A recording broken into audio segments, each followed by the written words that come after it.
Pelatih Timnas Indonesia Sintayong mengaku mendapat tawaran melatih negara lain setelah tersingkir di babak 16 besar Piala Asia 2023. Pernyataan itu diungkap Sintayong dalam wawancara dengan media Korea Selatan Sports Kyunghyang. Saya mendapat tawaran sekitar 1 pekan lalu, ujar STY. Ketika ditanya apakah tawaran itu datang dari rival Timnas Indonesia di kawasan Asia Tenggara, Sintayong secara tidak langsung memastikan tawaran datang dari luar ASEAN. Saya tidak bisa melatih lagi di Asia Tenggara, ucap pelatih asal Korea Selatan itu. Ketua Umum PSSI Erick Thohir berbicara soal nasib kontrak Sintayong sebagai pelatih Timnas Indonesia. Erick Thohir mengatakan dirinya akan profesional dan patuh pada kesepakatan yang ada. Saya kan orang profesional, jadi saya pegang prinsip itu, kata Erick dalam wawancara. Erick Thohir sendiri masih berpegang teguh pada kesepakatan kontrak yang ada. Menurut pria yang juga menjabat sebagai Menteri BUMN itu, ada 2 parameter untuk mempertahankan pelatih asal Korea Selatan itu.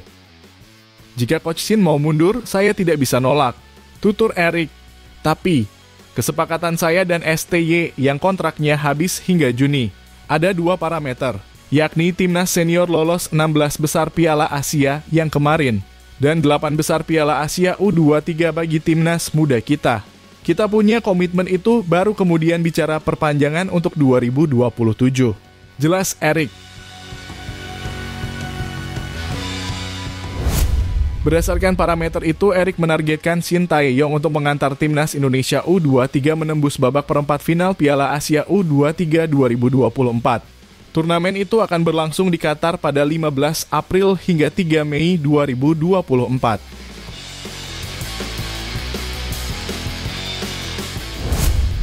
Oleh karenanya di Piala Asia U23 April besok, Indonesia harus bisa berbicara banyak. Apalagi banyak pemain U23 kita masuk dalam skuad Timnas Senior kemarin dan beberapa pemain sering jadi starting 11. Itu modal yang sangat besar bagi STY untuk membuat kejutan, tambah Erick.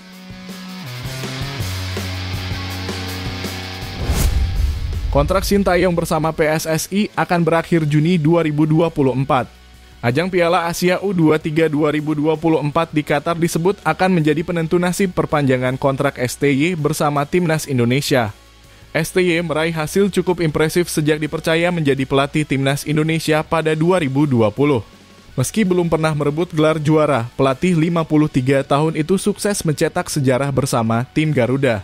Mantan pelatih Timnas Korea Selatan itu membawa Indonesia lolos ke Piala Asia untuk kali pertama sejak 2007.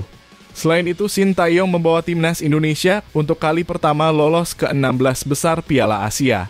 Selanjutnya, Sintayong memiliki target membawa Timnas Indonesia lolos ke babak ketiga kualifikasi Piala Dunia 2026. Saya pikir hal itu bisa diraih. Masih ada 3 pertandingan kandang kualifikasi Piala Dunia. Jadwalnya tidak terlalu buruk, ucap Sintayong.